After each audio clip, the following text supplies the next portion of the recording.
USA ਨੇ ਜੋ ship ਦੀਆਂ ਕੰਪਨੀਆਂ ਆ ਰੈੱਡ ਸੀ ਦੇ ਵਿੱਚੋਂ ਜਿਹੜੇ ਸ਼ਿਪ ਆਉਂਦੇ ਆ ਉਹਨਾਂ ਨੂੰ ਵਾਰਨਿੰਗ ਦਿੱਤੀ ਆ ਵੀ ਉਸ ਏਰੀਏ ਤੋਂ ਬਾਹਰ ਰਹੋ। ਜਦੋਂ ਤੋਂ ਹੂਟੀਜ਼ ਨੇ ਜਿਹੜੇ ਹੂਟੀਜ਼ ਦੇ ਮਿਲੀਟੈਂਟਸ ਆ ਅਟੈਕ ਕਰਨਾ ਸ਼ੁਰੂ ਕੀਤਾ ਹੋਇਆ ਹੈ ਤੇ ਯੂਐਸ ਤੇ ਯੂਕੇ ਦੋਨਾਂ ਮੁਲਕਾਂ ਨੇ ਰਲ ਕੇ ਉਹਨਾਂ ਦੇ ਅਗੇਂਸਟ ਅਟੈਕ ਕੀਤਾ ਸੀ। ਉਹਨਾਂ ਦੇ 5 ਬੰਦੇ ਵੀ ਮਾਰੇ ਗਏ, 6 ਫੱਟੜ ਹੋਏ ਤੇ ਪਿਛਲੇ 72 ਘੰਟਿਆਂ ਦੇ ਵਿੱਚ ਵੀ ਜਿਹੜਾ 에ਅਰ ਸਟ੍ਰਾਈਕਸ ਉਹ ਚੱਲ ਰਹੀਆਂ ਹੈਗੀਆਂ। ਯੂਐਸ ਮਿਲਟਰੀ ਦੇ ਵਾਈਟ ਹਾਊਸ ਦੇ ਆਫੀਸ਼ੀਅਲਸ ਨੇ ਇਹ ਕਿਹਾ ਵੀ ਹੋ ਸਕਦਾ ਹੂਟੀਜ਼ ਜੋ ਆ ਉਹ ਮੁੜ ਕੇ ਫੇਰ ਸਟ੍ਰਾਈਕ ਕਰ ਸਕਣ। ਸੋ ਇਸ ਕਰਕੇ ਜੇ ਉਹ ਕਰਦੇ ਆ ਤੇ ਅਸੀਂ ਦੁਬਾਰਾ ਕੀ ਫੇਰ ਪੂਰੀ ਤਰ੍ਹਾਂ ਬੰਬਾਰਡਮੈਂਟ ਕਰਾਂਗੇ। ਯੂਐਸਏ ਨੇ ਆਲਰੇਡੀ ਉਹਨਾਂ ਦੀਆਂ 28 ਲੋਕੇਸ਼ਨ ਜੋ ਹੂਟੀ ਕੰਟਰੋਲਡ ਏਰੀਆ ਹੈਗਾ ਉੱਥੇ ਬੰਬਾਰਡਮੈਂਟ ਕੀਤੀ ਹੈਗੀ ਆ। ਪ੍ਰੈਜ਼ੀਡੈਂਟ ਜੋ ਬਾਈਡਨ ਉਹਨਾਂ ਨੂੰ ਜਦੋਂ ਪੁੱਛਿਆ ਗਿਆ ਵੀ ਤੁਸੀਂ ਹੂਟੀਜ਼ ਦੇ ਜੋ ਮਿਲੀਟੈਂਟਸ ਆ ਉਹਨਾਂ ਨੂੰ ਟੈਰਰਿਸਟ ਗਰੁੱਪ ਸਮਝਦੇ ਆ, ਉਹ ਕਹਿੰਦੇ ਵੀ ਆਈ ਥਿੰਕ ਦੇ ਆਰ।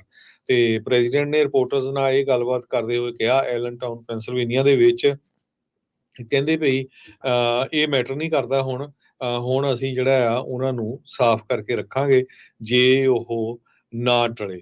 ਤੇ ਦੋਨੋਂ ਹੀ ਡੈਮੋਕ੍ਰੇਟ ਤੇ ਰਿਪਬਲਿਕਨਸ ਉਹ ਉਹਨਾਂ ਨੇ ਕਿਹਾ ਵੀ ਸਾਡੇ ਕੋਲ ਆਥੋਰਾਈਜੇਸ਼ਨ ਹੋਣੀ ਚਾਹੀਦੀ ਸੀ ਉੱਥੇ ਅਟੈਕ ਕਰਨ ਤੋਂ ਪਹਿਲਾਂ, ਪਰ ਵਾਈਟ ਹਾਊਸ ਨੇ ਆਪਣੀ ਮਰਜ਼ੀ ਦੇ ਨਾਲ ਜਿਹੜਾ ਆ ਇਹ ਅਟੈਕ ਕਰ ਦਿੱਤਾ ਹੈ।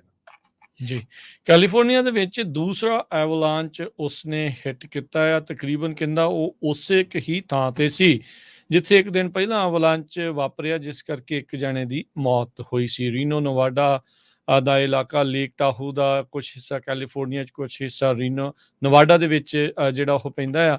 ਤਾਂ ਉੱਥੇ ਇਹ ਜਿਹੜਾ ਇਹ ਵਾਪਰਿਆ ਹੈਗਾ ਆ। 66 ਸਾਲਾਂ ਬੰਦੇ ਦੀ ਉਸ ਪਹਿਲੇ ਐਵਲਾਂਚ ਦੇ ਵਿੱਚ ਮੌਤ ਹੋਈ ਸੀ। ਇਹ ਤਕਰੀਬਨ ਅੱਜ ਦੁਪਹਿਰ 12:30 ਵਜੇ ਹੋਇਆ ਆ। ਵੋਲਵਰੀਨ ਬਾਲ ਸੈਕਸ਼ਨ ਜਿਹੜਾ ਐਲਪਾਈਨ ਮੈਡੋਜ਼ ਦੇ ਵਿੱਚ ਆ, ਸਕੀ ਰਿਜ਼ੋਰਟ ਜਿਹੜਾ ਆ ਉਹਦੇ ਸਪੋਕਸ ਪਰਸਨ ਨੇ ਜਿਹੜਾ ਉਹ ਦੱਸਿਆ ਜਿਹੜੇ ਖੁਸ਼ਕਿਸਮਤੀ ਦੇ ਨਾਲ ਕੋਈ ਵੀ ਕੰਮ ਕਰਨ ਵਾਲਾ ਜਾਂ ਜਿਹੜੇ ਆਏ ਉੱਥੇ ਸੈਲਾਨੀ ਸੀ ਉਹ ਫੱਟੜ ਨਹੀਂ ਹੋਏ। ਸਕੀ ਪੈਟਰੋਲ ਵਾਲਿਆਂ ਨੇ ਇਲਾਕੇ ਨੂੰ ਜਿਹੜਾ ਆ ਉਹ ਸਰਚ ਕੀਤਾ ਹੈਗਾ ਆ। ਡੌਗ ਟੀਮ ਦੀ ਵੀ ਵਰਤੋਂ ਕੀਤੀ ਗਈ ਹੈਗੀ ਆ। ਸੋ ਜਿਹੜੀ ਬੁੱਧਵਾਰ ਨੂੰ ਮੌਤ ਹੋਈ ਸੀ ਉਸ ਦੇ ਬਿਲਕੁਲ ਨਾਲ ਦੀਆਂ ਜਿਹੜੀਆਂ ਮਾਊਂਟੇਨ ਹੈਗੀ ਆ ਪੈਲੀਸੇਡਸ ਟਾਹੋ, ਉੱਥੇ ਇਹ ਵਾਪਰਿਆ ਆ।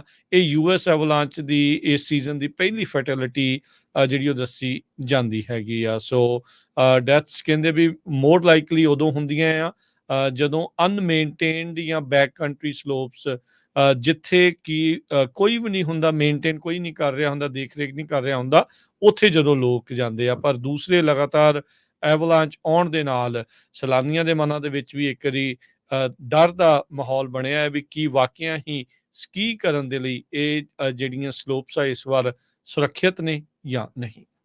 ਜੀ,